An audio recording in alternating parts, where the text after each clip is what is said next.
Hello everyone, আসসালামু আলাইকুম। কেমন আছেন? আশা করি সকলে ভালো আছেন। আপনারা সকলেই জানেন নদীতে যারা মাছ ধরে তাদেরকে বলা হয় জেলে। আমরা সকলেই হচ্ছি চট্টগ্রামের ছেলে। আমি আমার প্রিয় বন্ধু নামক বড় ভাই আলামিন ভাইকে বললাম, ভাই শীতকালে ঠান্ডা গরম দুটোটা মিলে আমার থেকে উঠতেছে প্রচুর জ্বর। সে আমাকে বলল, চলো সবকিছু বাদ দিয়ে আজকে আমরা ঘুরতে যাব হামিদচর। তো যে কথা সেই কাজ, আমরা বাসা থেকে বের হয়ে একটি অটো মার্সিডিস নিয়ে সরাসরি চলে যাচ্ছি হামিদচর জিরো পয়েন্টে। চারপাশে এত সুন্দর পরিবেশ দেখে আমরা আর অটো মার্সিডিসটিতে বসে থাকতে পারলাম না, তাই আমরা আর দেরি না করে দুনো ভাই মিলে সোজা দাঁড়িয়ে গেলাম। আর এমপির মনোনয়ন পাওয়া প্রার্থীর মতো করে ভাবসাব দেখিয়ে দুই পাশে সব দিক দিয়ে ঘুরিয়ে ঘুরিয়ে হাত দেখিয়ে প্রাকৃতিক সৌন্দর্যটা উপভোগ করলাম। এখন আমরা তো শুধু ঘোরাফেরা করলে হবে না, ঘোরাফেরা করতে করতে আমাদের থেকে প্রচুর খিদা লেগেছে, তাই আমরা চিন্তা করেছি কোথাও গিয়ে হালকা খাওয়া দাওয়া করবো। ঠিক তখনই আমাদের চোখের সামনে পড়লো ব্যাম্বো রেস্টুরেন্টের একটি ব্যানার। আমরা আর দেরি না করে অটো মার্সিডিস থেকে নেমে দুই ভাই মিলে সরাসরি গুটি গুটি পায়ে হেঁটে চলে যাচ্ছি ব্যাম্বো রেস্টুরেন্টের উদ্দেশ্যে। ঠিক তখনই আমি পাশে আমার চোখ দিয়ে দেখতে পেলাম কিছু হাতি মনোযোগ দিয়ে ঘাস খাচ্ছিল। আমি জানি অনেকেই হিংসা করে এগুলোকে গরু বলবে, এটি নিয়ে কবি আলামিন্দ্রনাথ ভাই বলেছিল, তোমার পিছনে মানুষ অনেক কথাই বলবে, এগুলো কান না দিয়ে তুমি সামনের দিকে হাঁটতে থাকো, হাঁটতে হাঁটতে এতটাই দূরে চলে যাও যে তুমি আর কখনোই ফিরে এসো না। কিন্তু আমাদের বেশিটা পথ হাঁটতে হয়নি, অল্প কিছুটা পথ হাঁটতেই আমাদের চোখের সামনে পড়ে গেল জিরো পয়েন্ট পার্ক হামিদচর, যেটি ব্যাম্বো রেস্টুরেন্ট নামে পরিচিত।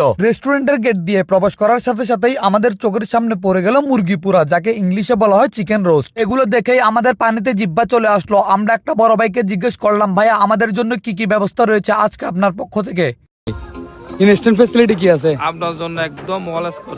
আপনার নাম বলে স্পেশাল স্পেশাল ডিসকাউন্ট আছে? অবশ্যই আছে। ইয়েস। এখন আপনার জন্য কি ব্যবস্থা করতে পারি আমরা? আমি হাঁস খাবো, হাঁস হ্যাঁ শীতকালে। হ্যাঁ রেডি করে রাখছি তো আমি। আমরা চিন্তা করলাম আমাদের খাবারগুলো রেডি হতে হতে আমরা রেস্টুরেন্টের আশেপাশের পরিবেশগুলো কেমন একটু ঘুরে দেখে আসি। আমি হাঁটতে হাঁটতে সামনের দিকে যেতেই দেখতে পেলাম একটি ভাই বঙ্গোপসাগরের উপর টাইটানিক নিয়ে দাঁড়িয়ে আছে। তো আমি আমার অবুঝ মন নিয়ে তার কাছে প্রশ্ন করলাম, ভাইয়া তুমি হাতে বাঁশ নিয়ে টাইটানিকের জীবন নিয়ে খেলা করছো কেন? এটি বলার সাথে সাথেই আমি আর দেরি না করে সরাসরি টাইটানিকের উপর উঠে গেলাম। তখন আমি বুঝতে পারলাম আসলে এটি কোনো জীবন নিয়ে খেলা নয়, এটি হচ্ছে সম্পূর্ণ একটি ঠেলা। বাঁশ দিয়ে যদি টাইটানিকটি ঠেলা না দেয় তাহলে টাইটানিকটি কোনো রকমেই সামনের দিকে আগাতে পারবে না। এটির মানে আমরা কি বুঝলাম? বাঁশ দিয়ে আমরা ভালো মন্দ দুইটা কাজই করতে পারি, এক হচ্ছে মানুষের উপকার করতে পারি, আর দ্বিতীয় হচ্ছে মানুষের সফলতা দেখলে তাকে বাঁশ দিয়ে ঠেলা মেরে উপর থেকে নিচেও ফেলে দিতে পারি। যাই হোক, বাঁশ নিয়ে যদি কথা বলতে চাই তাহলে 2 ঘন্টার একটি রচনা হয়ে যাবে। আমি চাই না বাঁশ নিয়ে কথা বলে আপনাদের মূল্যবান সময়গুলো নষ্ট করি। আমি টাইটানিক থেকে নেমেই আর দেরি না করে সরাসরি গুটি গুটি পায়ে হেঁটে চলে আসলাম বঙ্গোপসাগরের উপর তৈরি করা 2 তলা একটি টঙ্গরের উপরে, যা দেখতে অসাধারণ। এই টঙ্গরটি পানির উপরে এত সুন্দরভাবে তৈরি করা হয়েছে, চিন্তা করলাম এখানে এসে যদি 2-1টা ফটোশুট করতে না পারি, ভিডিও করতে না পারি, তাহলে আজকে রেস্টুরেন্টে ঘুরতে আসাটাই বৃথা হয়ে যাবে। টঙ্গরে প্রবেশ করার সাথে সাথে আমি আমার হাত দুটো দিয়ে কঠোর পরিশ্রমের মাধ্যমে সিঁড়ি বেয়ে সরাসরি উপরের দিকে উঠে গেলাম আশেপাশের প্রাকৃতিক পরিবেশগুলো কেমন একটু উপভোগ করার জন্য। উপর উঠার সাথে সাথেই আমার চোখের সামনে পড়লো কিছু আপু ভাসমান একটি নেটের উপর বসে আছে। তাদেরকে আমি বললাম, আপু আপনারা এই বয়সে আপনাদের জীবন নিয়ে খেলা করছেন কেন? আপনাদের জীবন